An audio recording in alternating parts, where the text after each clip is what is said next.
মানসিক চাপ বা দুশ্চিন্তায় করণীয় জিকিরের মাধ্যমে আত্মার প্রশান্তি। ১. যদি তোমার দুশ্চিন্তা বা মানসিক চাপ আসে দুনিয়ার কারণে, জিকির লা ইলাহা ইল্লাল্লাহ অর্থ আল্লাহ ছাড়া কোনো উপাস্য নেই। ব্যাখ্যা: যখন তুমি অর্থ, ভবিষ্যৎ, চাকরি, পড়াশোনা বা পারিবারিক দায়িত্ব নিয়ে দুশ্চিন্তায় পড়ো, তখন মনে রাখতে হবে এই দুনিয়ার সব কিছুই ক্ষণস্থায়ী। লা ইলাহা ইল্লাল্লাহ বললে অন্তর স্মরণ করিয়ে দেয় আল্লাহই একমাত্র অভিভাবক, তিনি ছাড়া আর কেউ উপাসনার বা ভয়ের যোগ্য নন। এই জিকির আমাদের চিন্তিত হৃদয়কে আল্লাহর প্রতি ভরসা করতে শেখায়, শান্ত করে। ২. যদি তোমার দুশ্চিন্তা আসে মানুষের কারণে, জিকির লা হাওলা ওয়ালা কুওয়াতা ইল্লা বিল্লাহ অর্থ আল্লাহর সাহায্য ছাড়া কোনো শক্তি বা ক্ষমতা নেই।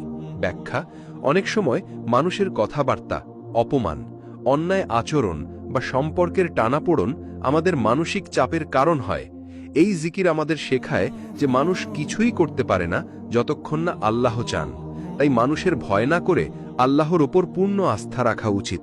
এটি অন্তরে শক্তি ও ধৈর্য এনে দেয়, অন্যের ওপর নির্ভরশীলতা কমিয়ে আল্লাহর ওপর নির্ভরশীল করে তোলে। ৩.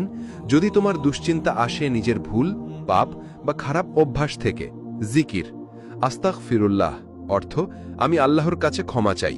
ব্যাখ্যা: কখনো নিজেরই ভুল সিদ্ধান্ত, অভ্যাস বা পাপ আমাদের শান্তি কেড়ে নেয়। এই জিকির আমাদের আত্মশুদ্ধির পথে নিয়ে যায়। যখন আমরা আস্তাগফিরুল্লাহ বলি তখন আল্লাহর কাছে ক্ষমা চাই, আর সেই মুহূর্তেই অন্তর হালকা হয়ে যায়, পাপের বোঝা কমে যায় এবং আত্মা পায় প্রশান্তি ও পরিশুদ্ধি। শেষ কথা, আসুন প্রতিদিন অন্তত কিছুটা সময় জিকিরে কাটাই। আল্লাহর স্মরণেই হৃদয় প্রশান্ত হয়, এটাই প্রকৃত শান্তির উৎস।